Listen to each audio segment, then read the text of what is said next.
momento, você que está acompanhando a gente pela internet, F5 Rádio Pop no Facebook e também no YouTube, já sabe, desde o início desse novo decreto, né, nós tomamos a decisão de não termos mais entrevistas em estúdio, até para não só cobrarmos as autoridades, mas também darmos exemplo. Diminuímos aqui a quantidade de pessoas no estúdio, o Rui Dantas está em home office, Fábio ficou muito mais distante de mim e o governador João Azevedo, ao ser convidado para o nosso programa, nesse formato, aceitou e a gente agradece demais a presença do governador João Azevedo. Seja bem-vindo, governador. Prazer, satisfação tê-lo conosco aqui no F5. Boa tarde.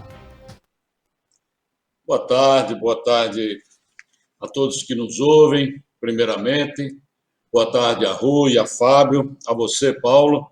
E dizer que para mim é um prazer voltar ao programa e conversarmos a respeito das pautas que interessam ao povo da Paraíba.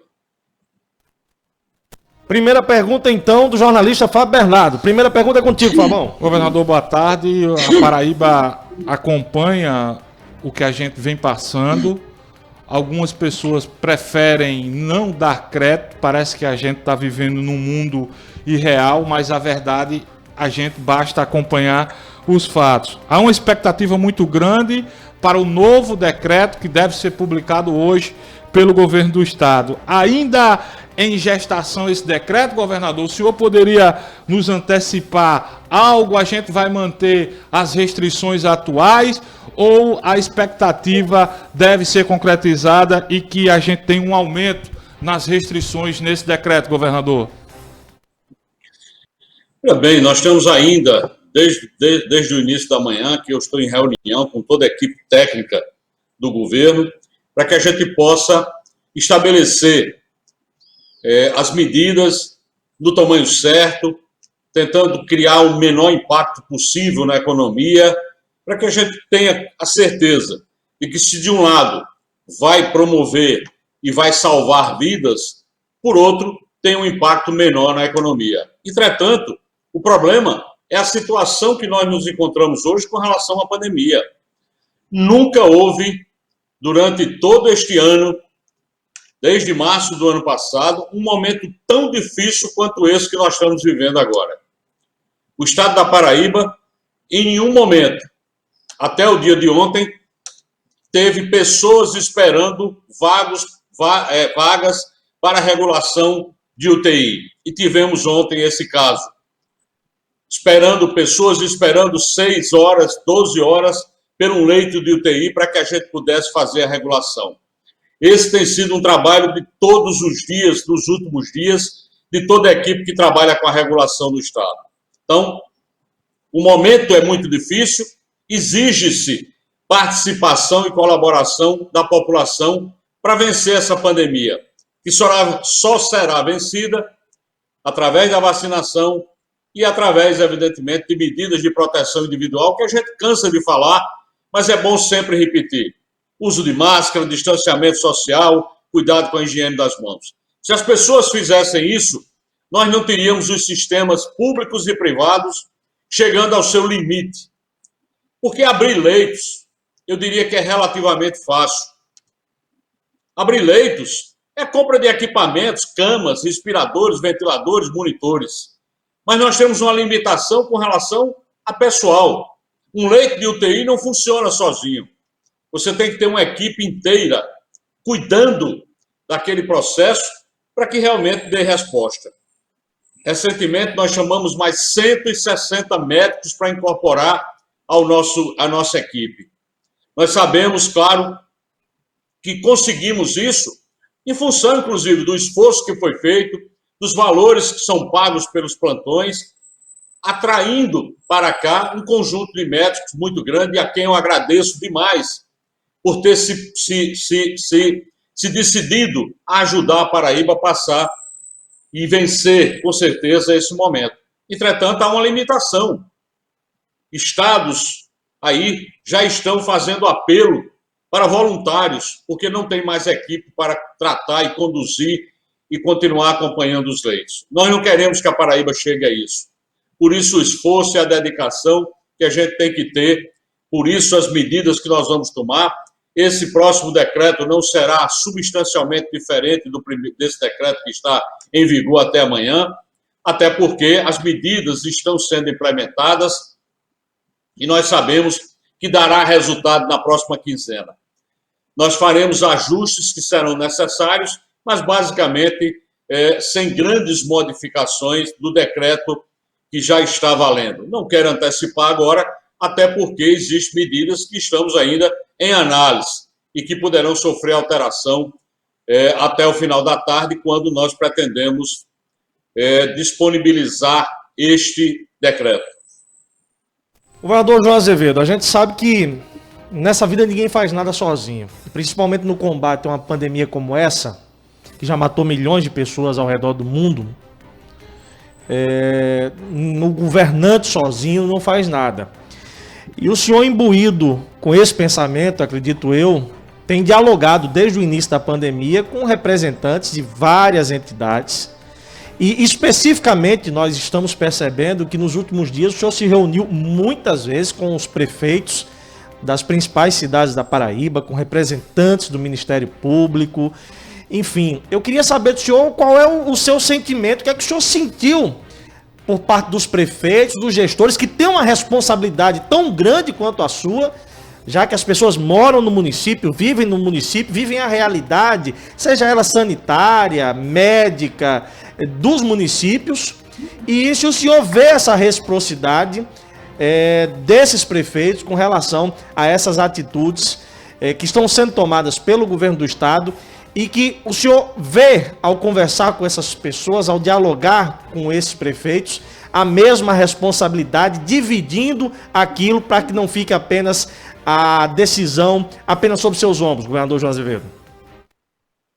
Eu não tenho dúvida. Todos os poderes constituídos que nós convidamos para uma reunião no último domingo colocam claramente a compreensão e a parceria que tem que ser feita para que a gente enfrente esse momento. Isso é a palavra do presidente da Assembleia Legislativa, Adriano Galdino, é a palavra do doutor Saulo Benevides, do Tribunal de Justiça, é a palavra do doutor Catão, do Tribunal de Contas do Estado, ou seja, dos Ministérios Públicos Federais, Ministérios Públicos Estaduais, Ministérios Públicos do Trabalho, são todos imbuídos do melhor propósito, eu não tenho dúvida nenhuma.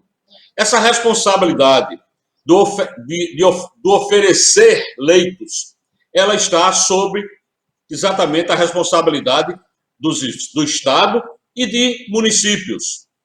Claro que alguns municípios têm uma responsabilidade maior por força contratual. É o caso da Prefeitura de João Pessoa, é o caso da Prefeitura de Campina Grande, que além de disponibilizar leitos para a sua própria população, tem que disponibilizar leitos para uma região inteira, porque tem um contrato assim formalizado para isso.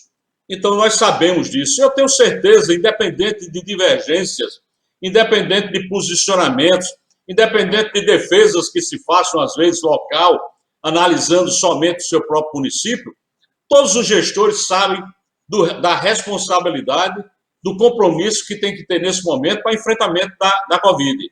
Senão a história será muito, no futuro, cobrará de uma forma completamente, eu diria, extravagante da postura de cada um dos gestores nesse momento.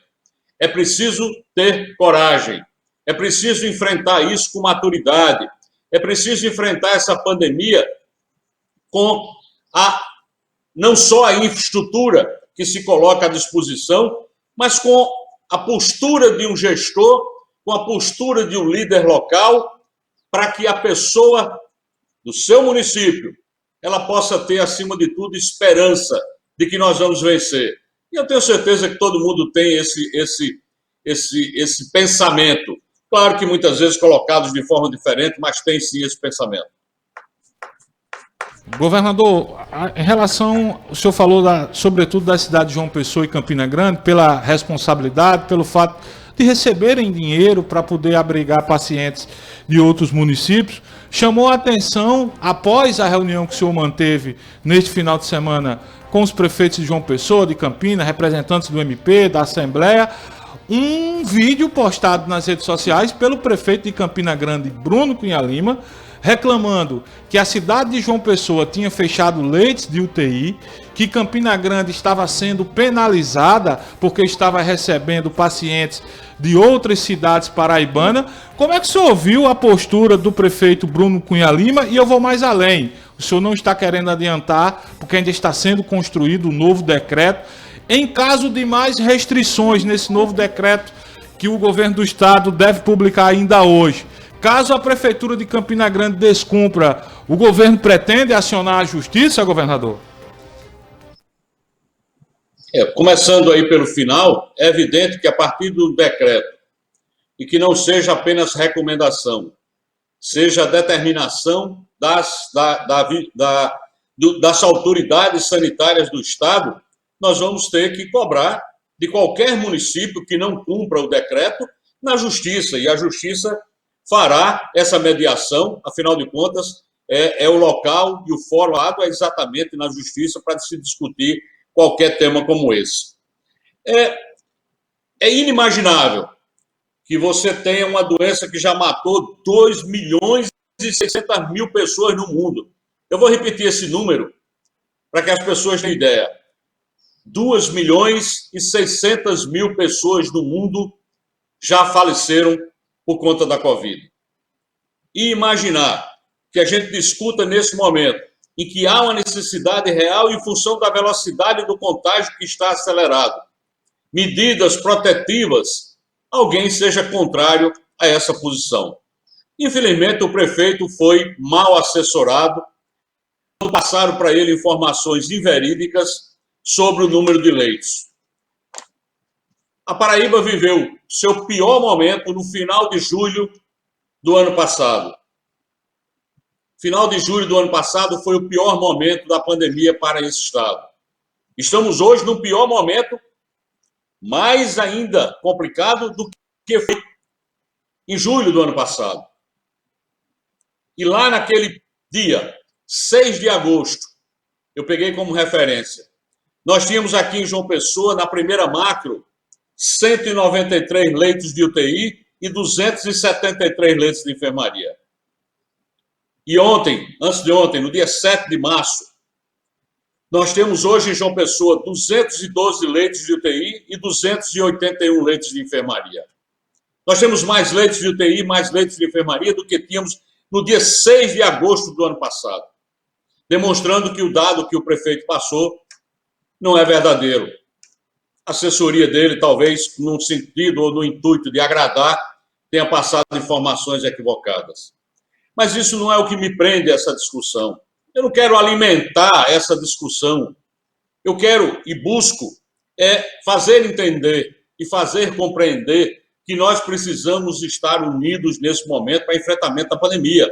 Senão nós não vamos chegar a canto nenhum. Não existe ilhas na Paraíba. Existem 223 municípios que precisam, sim, ter assistência. O cidadão de qualquer município da Paraíba precisa ter assistência. E quem tem referência para fazer isso é o governo do estado, através de sua rede espalhada pelo estado, é a prefeitura de João Pessoa, aqui na região metropolitana, é a prefeitura de Campina Grande. E essas prefeituras são convocadas, são chamadas, porque recebem recursos para tal. Eu tenho dito e insistido muitas vezes nessa discussão, porque parece que é uma deferência do prefeito do momento dizer se vai ou não atender aos municípios da região. E não é verdade. Os municípios da região têm contratualmente a transferência de recursos e esses recursos têm que ser utilizados para o atendimento da população total.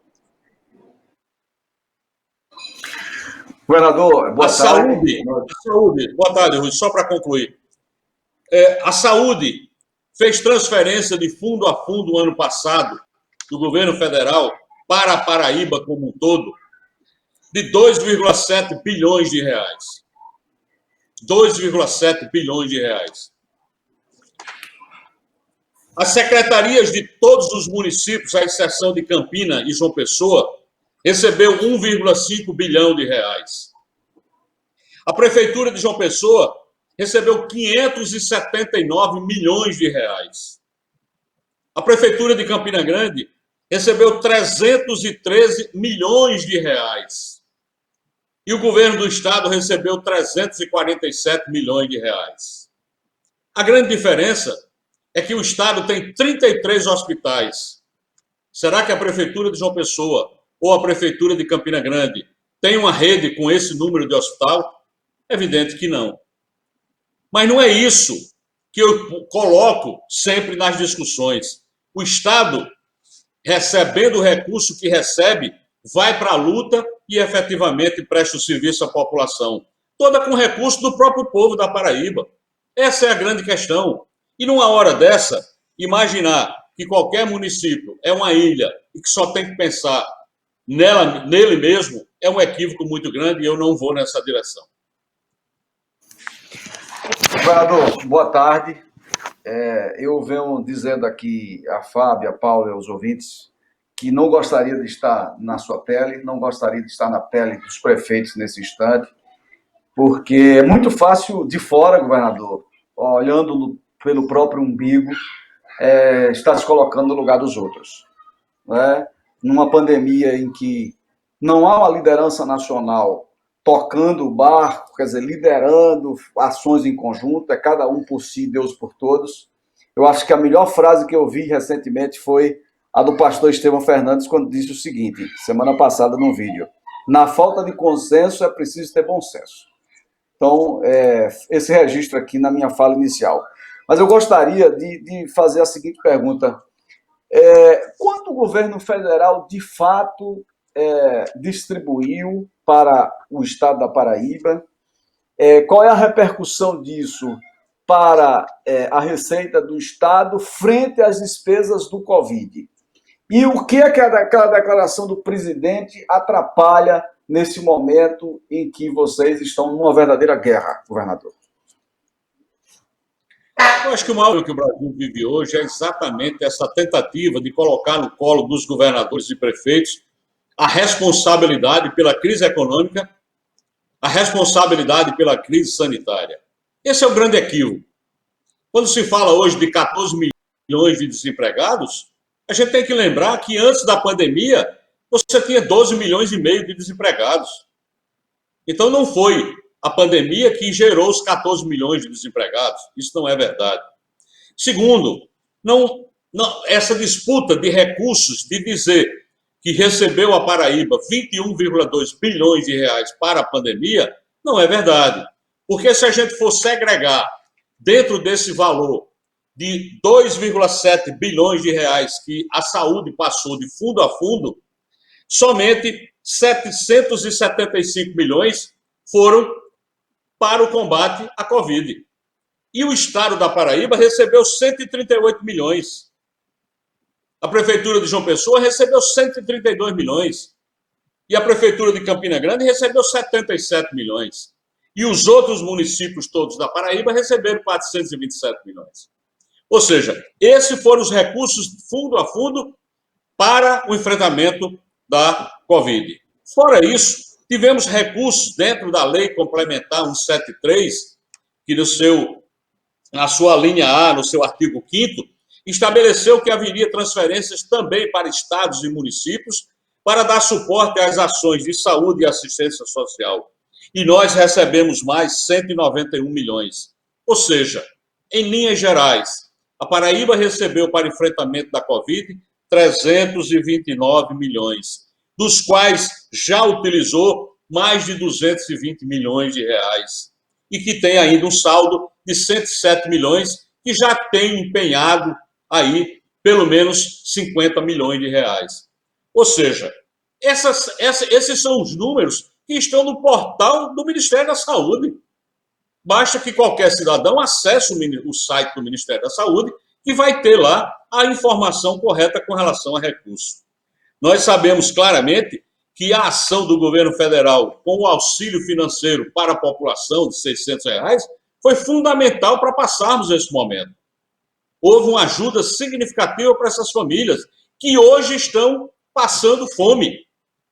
porque o auxílio terminou, somente será implantado para menos da metade dessas famílias e com um valor extremamente menor. Fala-se de R$ 125 e, quando for um casal, R$ 250. Ou seja, além de ser um valor menor, que é importante que chegue, vai ser para menos da metade da população que foi beneficiada com os R$ 600. Essa é a realidade. Por isso que o governo do Estado vai decretar hoje essa prorrogação dessas medidas protetivas, mas também vai lançar um decreto com medidas sociais visando amparar a sociedade, a população que é mais vulnerável a qualquer crise, quem paga o preço primeiro. É assim que a gente faz gestão. E isso nós estamos fazendo e vamos hoje indicar através de 2 decretos. O decreto que trata das medidas protetivas e o outro decreto das medidas de proteção à população mais vulnerável. Governador, em relação às vacinas, o senhor anunciou já que o estado da Paraíba, na falta de vacinas do governo federal, vai comprar, vai evitar esforços, já entrou na fila. Qual é o impacto disso para a economia do estado, onde o senhor vai buscar recursos para poder custeá-las? E o senhor imagina em que cronograma elas poderão ser distribuídas? Essa é uma grande questão que foi colocada e que, de certa forma, as pessoas não compreenderam o que os estados e municípios estão tratando. Nas diversas reuniões que nós tivemos, o Supremo Tribunal Federal decidiu que, caso o Ministério da Saúde não cumpra com o suprimento de vacinas, os estados e municípios estariam autorizados a fazer essa compra. Dentro do Fórum dos Governadores, nós estabelecemos que esta compra só poderia ser feita por estados e municípios se esta compra for incorporada ao Plano Nacional de Imunização. Porque se assim não for, você terá um verdadeiro leilão entre estados e municípios na busca de comprar vacinas e que farão com que os preços cheguem à estratosfera e a gente não tenha recursos para fazer isso. Volto a dizer, numa reunião com o Ministério da Saúde, ficou autorizado que os estados fizessem esses contratos de firme fornecimento e fossem levados esses contratos para o Ministério da Saúde, que se responsabilizaria pelo pagamento e a distribuição dentro do Plano Nacional de Imunização e proporcionalmente à população de cada estado. Porque se nós fizermos uma verdadeira competição, uma maratona para cada estado comprar fora do Plano Nacional, nós levaremos aí sim o Plano Nacional de Imunização ao caos total. Então não é assim que está sendo pensado. Não significa dizer que um estado pode ir agora lá na China, comprar vacina e trazer para cá. Não é assim. O estado pode ir na China, formalizar um contrato, fechar um contrato, mas essa quantidade de vacinas terá que entrar no Plano Nacional de Imunização. Senão esse país entrará no caos total, mais um, e numa hora que a gente precisa ter uma união maior, que é para fazer com que mais pessoas sejam vacinadas. Governador João Azevedo, muita gente acompanhando nosso programa, não dá para abraçar todos os ouvintes, mas em nome do meu querido ouvinte, amigo Eliakim Moreno, e também presidente da CAGEPA, Marcos Vinícius também está acompanhando a gente, abraçar todos os ouvintes, agradecer ao senhor pela participação aqui no F5 e deixar os nossos microfones à sua inteira disposição para que o senhor possa mandar uma mensagem de positividade e de alerta, de responsabilidade para as pessoas que estão nos ouvindo a partir de agora, porque depende também muito de nós, né, que estamos do lado de cá, fazemos a nossa parte, não ficar apenas apontando, cobrando das autoridades, mas também, como o senhor bem disse, evitar aglomeração, sempre usar máscara, se tiver em casa, lavar sempre as mãos com água e sabão, usar o álcool em gel sempre, andar com um no bolso, se preciso for, para que, quem sabe, daqui a 15 dias, nós possamos ter um novo decreto assinado pelo senhor com medidas mais brandas. Um grande abraço, muito obrigado. Muito obrigado a todos vocês da POP. E dizer de uma forma muito resumida. Você tem 2 formas de enfrentar essa doença. A primeira forma, a mais segura, e que trará um futuro diferente para a humanidade será através das vacinas. Que tem chegado de uma forma lenta, eu entendo, mas que março agora pretende-se, segundo o Ministério, confirmou ontem, de que nós teremos 28 milhões de doses a serem distribuídas por todo o Brasil. Isso fará com que a Paraíba receba uma quantidade que nunca recebeu até agora, nem em janeiro, nem em fevereiro, e permita ampliar mais ainda a vacinação. Essa é a forma segura e que fará com que a gente definitivamente vença a Covid. Enquanto isso não chegar, existe uma outra forma, que é, e nós sabemos, essa doença é transmitida pelas gotículas que saem da boca das pessoas e chegam até a outra que esteja mais próxima. E nós podemos evitar isso. Como? Usando máscara. Nós podemos evitar isso mantendo o distanciamento social. Isso é tão lógico, tão fácil de compreensão, que qualquer criança hoje pequena usa máscara e sabe que é verdadeiro. Agora, eu entendo que tem milhares de cidadãos que precisam sair de casa para trabalhar, para ganhar o pão de cada dia. E que se expõem dentro de empresas de ônibus, um ônibus lotado, e que estão ali expostos pela necessidade. E aí cabe ao poder público tentar minimizar esses efeitos, por isso que nós estamos pensando nesse decreto agora, alterar horários de funcionamento de vários segmentos econômicos, para reduzir a quantidade de pessoas dentro dos ônibus.